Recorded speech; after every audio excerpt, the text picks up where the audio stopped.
আসসালামু আলাইকুম। হ্যালো, সবার কি অবস্থা? সবাইকে পহেলা বৈশাখের শুভেচ্ছা ও প্রীতি। আর এখন কিন্তু আমি বাগেরহাটে আছি। আর আজকে কিন্তু পহেলা বৈশাখ। পহেলা বৈশাখের ১ সপ্তাহ আগেই আমরা প্ল্যানিং করছিলাম যে আমরা পহেলা বৈশাখের দিন ঘুরতে যাব ম্যাচিং, ম্যাচিং শাড়ি পরে। বাট পহেলা বৈশাখের আগের দিন রাতে আমার বান্ধবী আমাকে কল দিয়ে বলে যে, "না, আমরা পহেলা বৈশাখের দিন বের হতে পারবো না। নেক্সট দিন বের হবো।" তো এই কথা শোনার পরে তো আমার মুডও অফ হয়ে যায়। তো পহেলা বৈশাখ যেদিন ওই দিন সকালবেলা আমাকে কল দিয়ে বলতেছে যে ঠিক আছে সরি তুমি চলো বের হই। তো এই কথা শুনে তো আমি মহা খুশি। আর এই কথা শোনার সাথে সাথেই আমি রেডি হওয়া শুরু করি। কেননা আমি যদি তখন রেডি না হই দেখা গেল ওর মুড হুট করে আবার চেঞ্জ হয়ে গেল, তখন আর যাওয়া হবে না। তো সুযোগে সদ্ব্যবহার মিস করতে নেই, এই জন্য আমি তাড়াতাড়ি করে রেডি হয়ে যাই। আর এই তো আমি যাচ্ছি যেহেতু অনেক বান্ধবীকে গরম আনতে। পড়তেছিল, রোদ ছিল, তাই উইদাউট মেকআপই রেডি হই, কোনো মেকআপ টেকআপ করি নাই। কারণ মেকআপ করলে আরও গরম লাগতো। আর যাদের হেয়ার কিন্তু একটু লং তারা তারা খুব বেশি একটা স্টাইল করতে পারে না আমার মনে হয়, কারণ লং হেয়ারে তেমন কোনো স্টাইল হয় না। আর এদিকে আমি রেল রোড থেকে 5টা ফুল কিনছিলাম। তো ফুলের দোকানগুলো বন্ধ ছিল, একটা দোকানই খোলা ছিল, বাট ফুলের এত প্রাইস ছিল মানে অসম্ভব।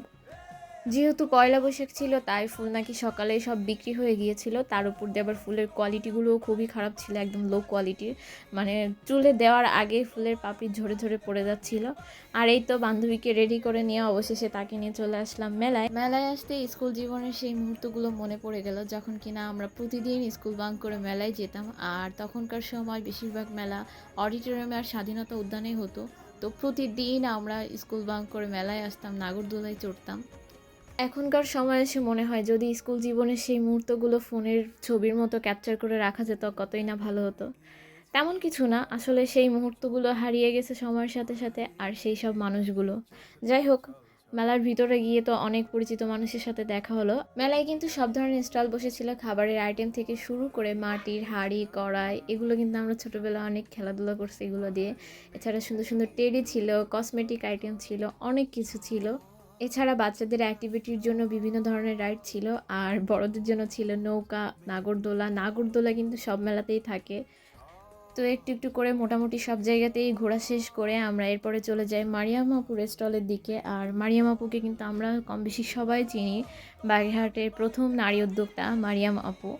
আর ওনার স্টলে কিন্তু প্রচুর পরিমাণে ভিড় ছিল, উনি কিন্তু অনেক বড় একটা স্টল নিয়েছিল। এক পাশে উনি ড্রেস বিক্রি করছিলেন আর অন্য পাশে খাবারের আইটেম ছিল, যেটা 99 টাকার চিকেন বিরিয়ানি ছিল। অ্যান্ড আপুর বিহেভিয়ারও অনেক ভালো, আপু এত ভিড়ের মাঝখানেও আমাদের সাথে একটু সময় দিয়েছিলেন।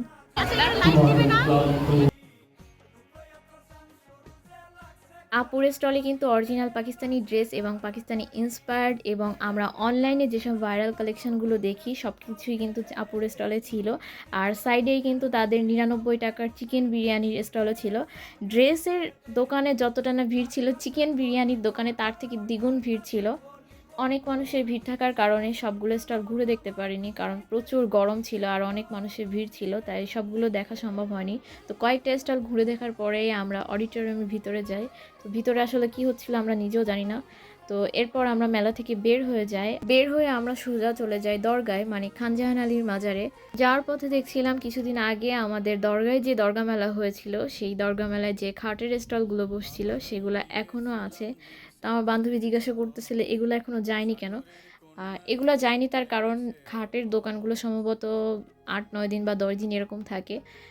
মাজার গেটের সামনে কিন্তু এরকম একটা সুন্দর ফুলের দোকান আছে, আর এই ফুলের দোকানটা কবে থেকে এখানে আসলে আমার জানা নেই, কারণ আমি যেহেতু একটা লং টাইম বাগেরহাটে ছিলাম না বা থাকি না।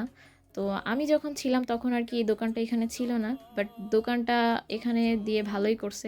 আর এই দোকানে কিন্তু বিভিন্ন ধরনের ফুল ছিল, বেলি, রজনীগন্ধা, গোলাপ, গাঁদা থেকে শুরু করে জারবেরা, বিভিন্ন ধরনের ফুল ছিল।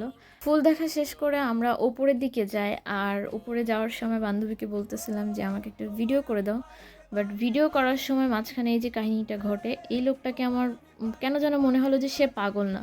কারণ দেখেন এই যে লোকটা হাত বাড়িয়ে দিয়েছে, কিন্তু যেই দেখলো যে আমার পেছনে লোক আছে, তো তারপরে সে কিন্তু চলে গেল। পরে গিয়ে ফার্স্টেই আমরা ঝালমুড়ি কিনি, যাতে করে আমরা বসে নিশ্চিন্তে বসে বসে গল্প করতে পারি আর খেতে পারি। করলাম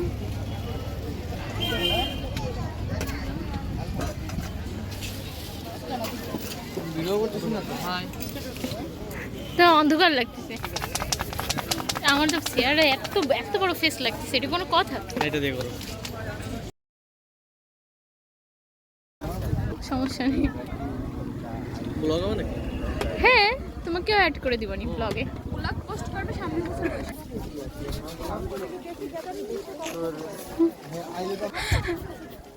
পায়েল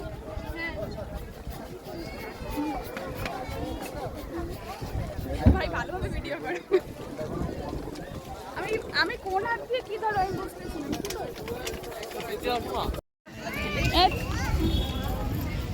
এবার ঠিক হবে, তাই না? উপরে উপরে পুরো অন্ধকার। এটা ভালো না, গুড। শুনে যাও, যাও না। তুমি কি পড়ালেখা করো? হ্যাঁ? কি আছে বলো?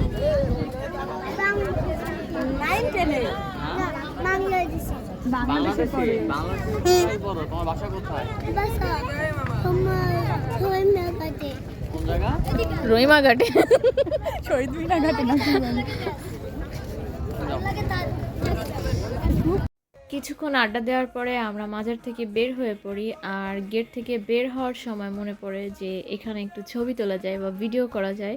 মনে পড়তেই দাঁড়িয়ে পড়ি, আর এরপরে এই তো বান্ধবী বন্ধুকে ফটোশ্যুট করে দিচ্ছে, ভিডিও করে দিচ্ছে। মজার বিষয় হলো এখানে আমরা তিনজনই হাতুড়ে ক্যামেরাম্যান, মানে কেউই ভালো ছবি তুলতে পারি না, ভিডিও করতে পারি না। তো অনেক প্রচেষ্টা চলতেছে যে একটা যেন ভালো ভিডিও উঠে বা একটা ভালো ছবি উঠে, মানে কয়েকটা তুললে একটা না একটা তো ভালো হবেই।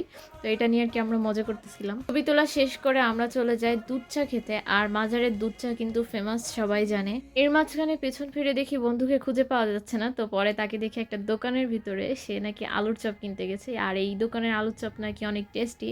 তো এই জন্যই সে আর কি আমাদেরকে আলুর চপ খাওয়ানোর জন্য এখানে উধাও হয়ে গিয়েছিল।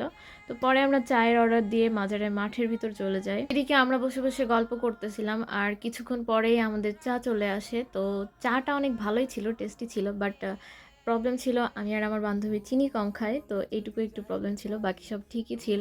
চা খাওয়া শেষ করে আমরা আবার চলে যাই ফুলের দোকানে। আর এখান থেকে আমার বান্ধবীকে একটা ফুল গিফট করলাম, যেহেতু আমি অনেক দিন পরে আসছি। আর ও আসলেই অনেক ভালো, আমার একটা বেস্ট ফ্রেন্ড।